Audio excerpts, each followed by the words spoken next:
Was bisher geschah. In Teil 1 von Island mit dem Motorrad habe ich euch die Fährüberfahrt und die Ankunft in Island gezeigt. Teil 2 handelte von den ersten Eindrücken einer wunderschönen Natur. Im dritten Teil zog es mich ins Eis und im vierten Teil führte der Weg zum ersten Mal durch das Hochland. In dieser Folge nehme ich euch mit in die Hauptstadt nach Reykjavik, auf die Snæfellsnes-Halbinsel und in Richtung der Westfjorde. Wenn euch dieses Video gefällt, lasst mir gerne einen Daumen nach oben da und wenn ihr zukünftig kein neues Video mehr verpassen wollt, klickt auf den Abonnieren-Button. Was für ein wunderschöner Tag, um weiterzufahren. Leider muss ich mich von diesem wunderschönen Haus verabschieden, aber ich bin motiviert, nach 1-2 Tagen Pause hier jetzt auch wieder richtig Gas zu geben, weiterzufahren. Normalerweise bin ich nicht so der große Fan von Städten, aber Reykjavik als die Hauptstadt Islands, in der 1/3 der Landesbevölkerung lebt, das gehört natürlich irgendwie schon mit zum Pflichtprogramm. Dort hole ich mir einen Hotdog. Warum? Das sage ich euch gleich. Schnell habe ich gemerkt, dass ich gar nicht mehr so richtig gewohnt war, dass überall um mich herum Menschen laufen und der Einfluss einer Stadt mich schon fast ein bisschen erdrückt.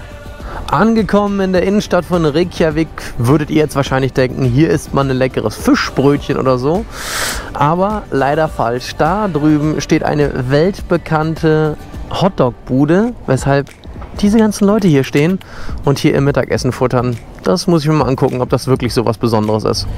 Ja, ich muss euch leider enttäuschen. Ich konnte jetzt den Hotdog da gar nicht ausprobieren, denn ich wurde hier gerade eben von der Dame fast verknackt. Hier darf man unter keinen Umständen auf dem Gehweg parken, sagt sie. Hätte mich sonst $89 gekostet. Aber somit hat sie mir die Entscheidung abgenommen, mich doch nicht in diese blöde lange Schlange zu stellen für einen Hotdog.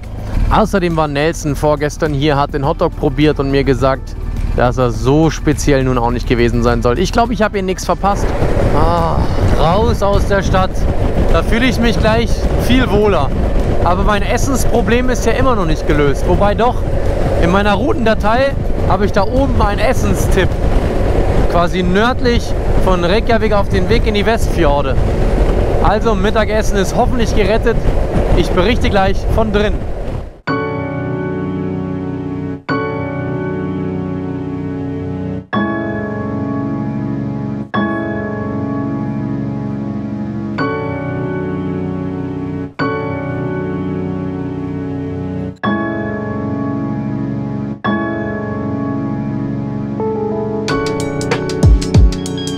Wow, was für ein richtig schöner Platz. Hier gefällt es mir deutlich besser als in der vollen Stadt. Und ich habe hier super nett ein Sandwich mit Salat gegessen. Ein toller Platz. Ein guter Tipp, hier sollte man auf jeden Fall auf dem Weg in die Westfjorde einen kurzen Stopp einlegen und sich stärken. Hier ist tatsächlich der Verkehr aber deutlich stärker, als ich es sonst aus dem Osten oder Süden des Landes kenne. Und hier werde ich mich jetzt gleich in die Autoschlange mit einreihen und dann hoffentlich in ein paar Kilometer endlich wieder ein bisschen Ruhe finden auf dem Weg in meine heutige Unterkunft. Da drüben sieht man den ersten Fjord des Nordwestens und den erreiche ich auf direktestem Weg. Und ich fliege nicht und ich fahre auch nicht übers Wasser mit dem Boot. Nein, hier wurde ein Tunnel gebaut, 1998, 5,7 Kilometer lang. Und der führt uns einmal komplett auf die andere Seite. Boah, ich finde sowas mal spannend. Verbrennt da jemand was oder ist das so eine heiße Quelle? Was ist denn hier passiert? Da raucht's doch. Da liegt auch was auf der Straße. Was ist denn hier passiert? Habe ich irgendwas dabei, um einen Brand zu löschen? Ich glaube nicht. I don't know, I just came here and I thought this was a geyser, but it wasn't. Hang on, I have big boots. Ich guck mal, ob ich mit ein bisschen Wasser was auslösen kann. Gut, dass ich gerade noch Wasser gekauft habe. Somebody has lost a thing. Look there, that's a battery.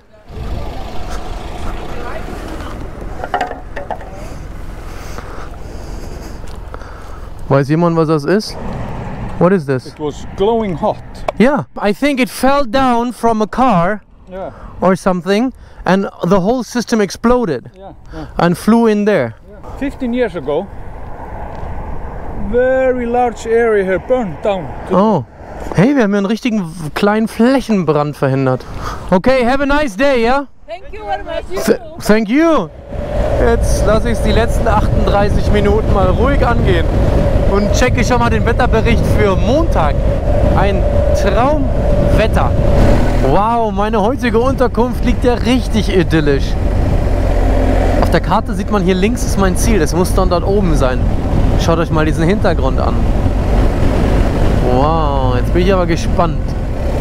Wow, das sind ja ganz schicke Bungalows hier. Ah, guck mal, ich glaube, das ist meine Hütte da hinten. Jetzt bin ich mal gespannt. Ich habe nämlich eine E-Mail bekommen. Das ist das Haus, was ich gerade eben gesehen habe. Ist ja super süß. Und scheinbar kann man da einfach hinfahren. Da steckt der Schlüssel. So, darf ich euch vorstellen, meine Übernachtung für die kommende Nacht. Das ist mein Häuschen. Hätte mir das mal einer gesagt, dass ich mal auf Island in so einer Hütte bleibe? Guckt euch mal den Hintergrund an. Das sieht ja aus wie im Disneyland hier.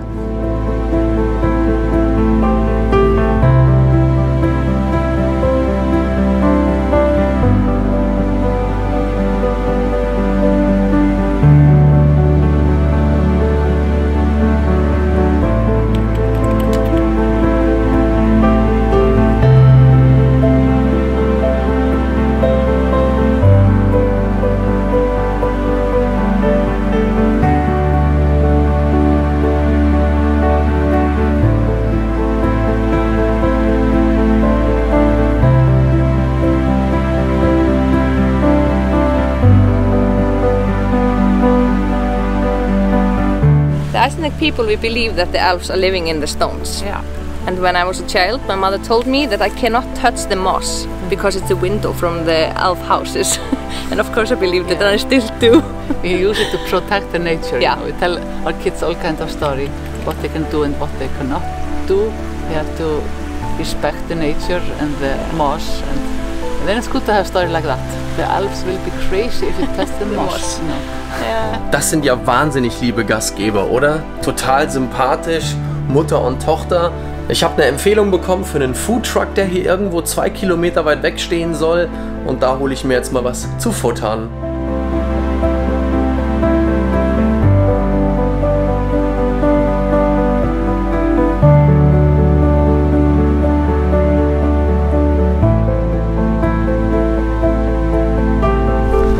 Ich erlebe hier gerade richtiges Farmlife mit der Anna, meiner Gastgeberin.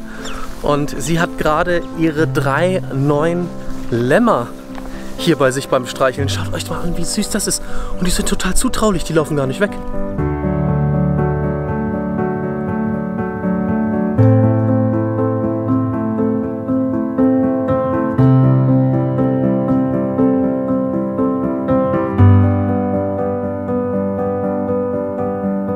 Was denn, Mausebär? Ah. Guck mal, ich mach hier, ja? Ich mach so? Ja. Ja? Ja. Das magst du. Ey, nicht! Hör mal auf jetzt! Stopp! Die eine isst meine Hose auf.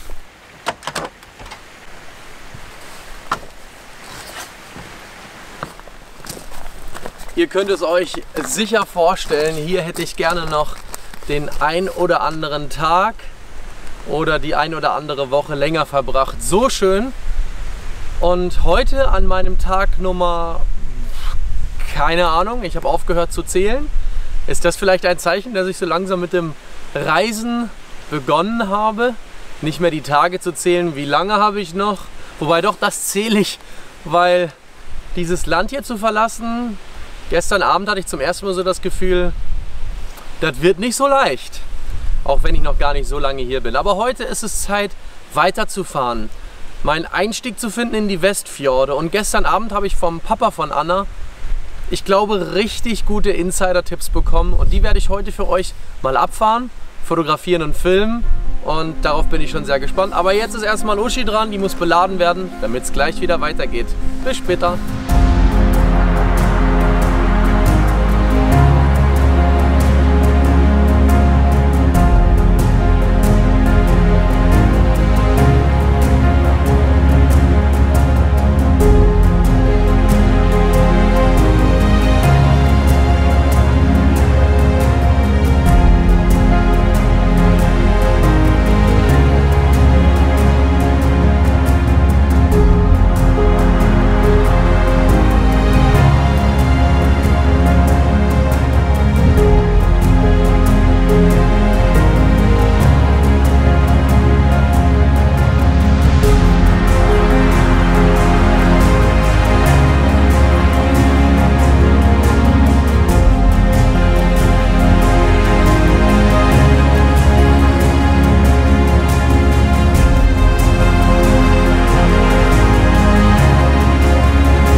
Mitten durch dieses Lavagestein fahre ich gerade auf dieser kleinen Straße, denn der nächste Ort, der hier hinter irgendwo kommen soll, ist ein Geheimtipp von der Anna, meiner Gastgeberin von den vergangenen 2 Tagen. Und sie sagte mir, hier gibt's ein Restaurant, das serviert eine Fischsuppe.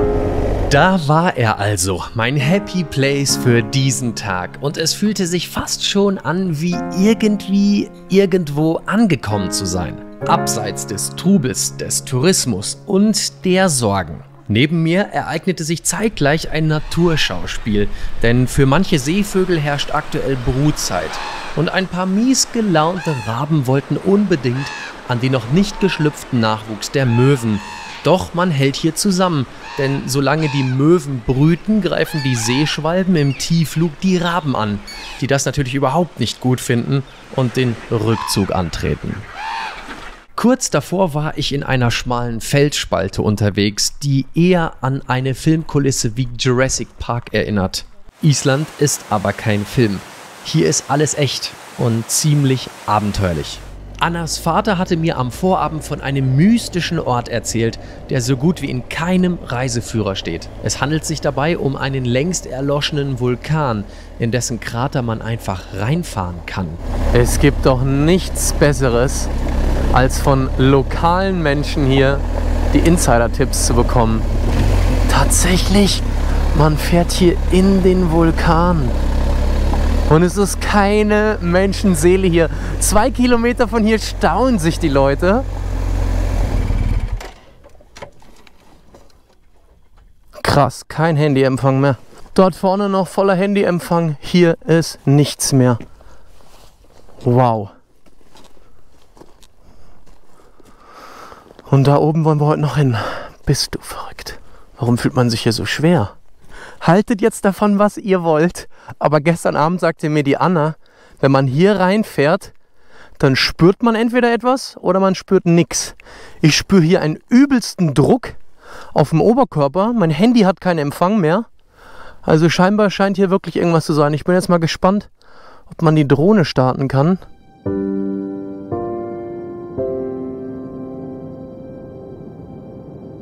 In der Tat ließ sich die Drohne nur von außerhalb des Kraters starten. So groß muss hier das Magnetfeld sein. Über diesen Ort gibt es eine Geschichte und der Legende zufolge nach musste man, wenn man um die Hand der isländischen Prinzessin anhalten wollte, dem König beweisen, dass man so stark ist, um mit eigener Kraft einen riesen Stein in den Vulkan zu werfen, sodass dieser erlischt. Natürlich musste ich, Turi, das auch gleich ausprobieren, jedoch haben andere scheinbar schon größere Brocken geworfen und eine Prinzessin ist mir leider auch nirgends erschienen.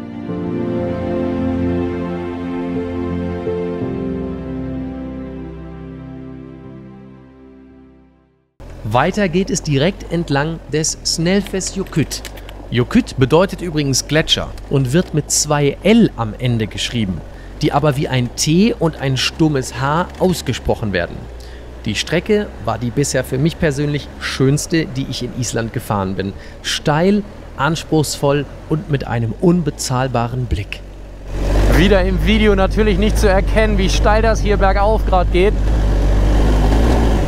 Da gibt es schon mal Traktionsverlust, aber das gehört eben dazu. Gab es dort noch einen Track hoch? Ich glaube, da gab es jetzt gerade noch einen Track hoch, oder? Tatsächlich, da kommt noch mal eine kleinere Straße.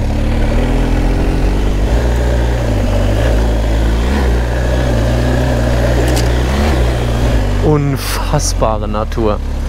Das ist doch... Oh Gott, geht das noch hoch? Boah, jetzt wird's geil. Jetzt, liebe Leute, geht's los. Und komm.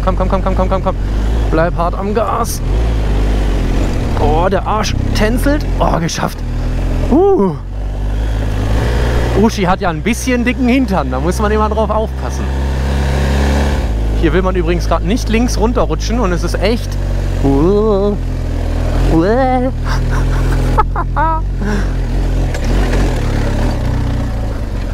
Okay, Ladies and Gentlemen, habt ihr sowas schon mal gesehen? Also ich nicht. Vor allem nicht mit dem Motorrad. Das ist ja unfassbar. Wie oft habe ich auf dieser Reise schon das Wort unfassbar gesagt? Ich habe aufgehört zu zählen. you know, we're like this, it's not going to roll, but if we lose a little traction and start to That's it. go where... With this bike, it's a lot more challenging. Well, it's a bit more heavier. Yeah. Her name is Ushi. Ushi is a little bit stronger. Has a little big butt, you know? Did you bring this from Germany then? Right, Oh, okay, so you had to bring it over. Yeah. right. This is crazy. I give you a card if you like to. You can watch me on Instagram, YouTube, Facebook. I like that.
Ja, sorry, aber ich muss hier mal kurz stehen bleiben. Weil diese Straße hier an diesem Fjord entlang sieht so hammermäßig aus. Das kann ich mit der GoPro, mit dem Osmo, mit der guten Kamera gar nicht festhalten. Aber aus der Luft, glaube ich, kriegt ihr einen ganz guten Eindruck. Also, let's start the Droney!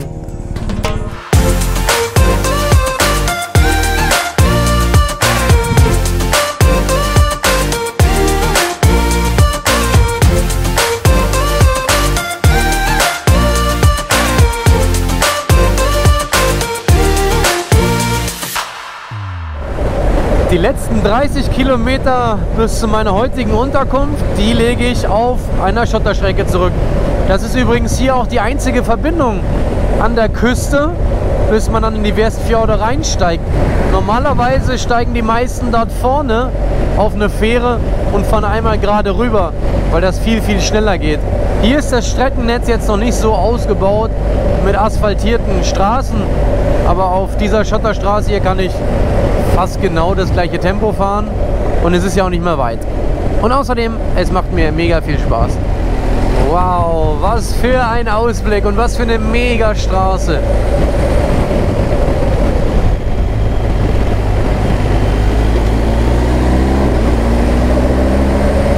Hier steht's, Dranga Country Guest House.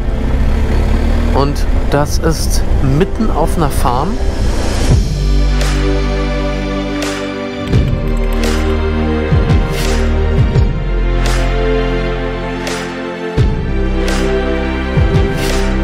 ...30 Kilometer rundherum ist hier gar nichts. Und dann steht da auf einmal diese Unterkunft, dessen Zimmer sich in einer ausgebauten Scheune für Traktoren befinden. Und jedes Zimmer hat einen anderen Traktorhersteller als Motto.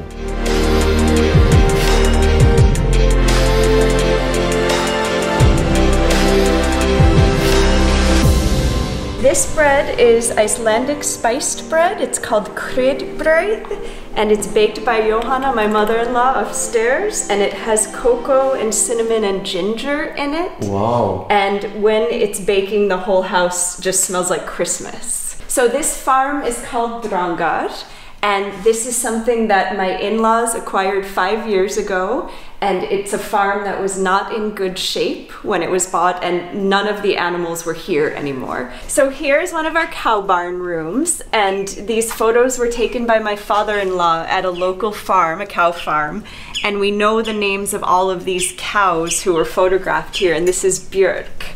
So we're gonna go into room 9, the Björk room. This was my mother-in-law's idea. And she wanted to just honor the fact that this is where the cows lived, and now this is where our visitors come and stay. And outside of the building, this is all copper. This is copper siding. And these doors are solid oak doors also. So we wanted to have some nice touches of luxury, but then also just thinking back to who lived here once before. It was a big pleasure to meet you. Thank you. To be at this unique place. Look at this beautiful little islands over there. You said there were like thousands of islands? Thousands of islands out in this bay. Crazy. I'm switching to German language. Okay. I say bye-bye. See you soon, hopefully, somewhere in the world or again here in Iceland. And I'll say Góða ferð in Icelandic. You have to say it again, so maybe I can learn it. Yes, Góða ferð. Okay. Good trip. Have a good trip. Thank you so much. Góða ferð. Thank you so much. Ja, mein Trip, der wird heute gut, vor allen Dingen wird er lang. Er wird der längste Trip der gesamten Reise. 416 Kilometer. Und wenn ihr euch das mal einmal ganz kurz hier auf der Karte anschauen möchtet, dann seht ihr, wenn ich ein bisschen rauszoome, ich fahre hier oben so einen kleinen Zipfel in den Westfjorden und jetzt schaut euch mal Island generell an. Und heute, also dieses kleine Stück hier, Fähnchen zu Fähnchen, hier bin ich schon überall rum. 416 Kilometer, längste Etappe heute. Tanken muss ich auch noch irgendwann. Have a good day. Thank you so much for everything. Bye bye. So, liebe Leute hier, Wahnsinn. Ja, und jetzt müssen erstmal diese 416 Kilometer rumgebracht werden. Das ist vielleicht für den klassischen GS-Fahrer doch keine Laufleistung. Das ist auch für mich keine Laufleistung, nur hier gibt es so viele tolle Geschichten, die man immer links und rechts am Wegesrand findet und dafür braucht man einfach Zeit. Solltet ihr also auch mal darüber nachdenken, eine Islandreise zu unternehmen oder sogar meinen Wegen zu folgen, dann plant bitte etwas mehr Zeit ein. Vor allen Dingen auch mal 1, 2, 3 Tage an einem Spot zu bleiben, um euch dort so richtig toll die Umgebung anzugucken. Und einfach auch, um nicht reisekrank zu werden. Ich bin jetzt ja noch nicht so lange unterwegs, aber ich genieße es auch immer mal wieder in Island wirklich zu stehen, auch mal einen Tag nur mich ein paar Meter zu Fuß zu bewegen, um überhaupt diese ganzen Einflüsse zu verarbeiten. Das ist so heftig, das unterschätzt man. Wusstet ihr schon, dass es in meinem Online-Shop die komplette Islandreise mit bis zu 5000 ausgearbeiteten Tourenkilometern, Infos zu mehr als 15 besonderen Wasserfällen, 5 Vulkane, zusätzlich 30 Wegpunkte für interessante Orte, 10 Restaurants und 14 Übernachtungsempfehlungen gibt? Und so geht's in der nächsten Folge weiter. Übrigens, unter walleontour.com findest du viele weitere Videos, Fotos, GPS-Downloads und auch Teile für dein Motorrad in meinem Online-Shop. Du möchtest noch näher am Geschehen dran sein und mich gleichzeitig bei meiner Reise um die Welt unterstützen? Dann werde jetzt Premium-Mitglied. Bis bald, dein Walle.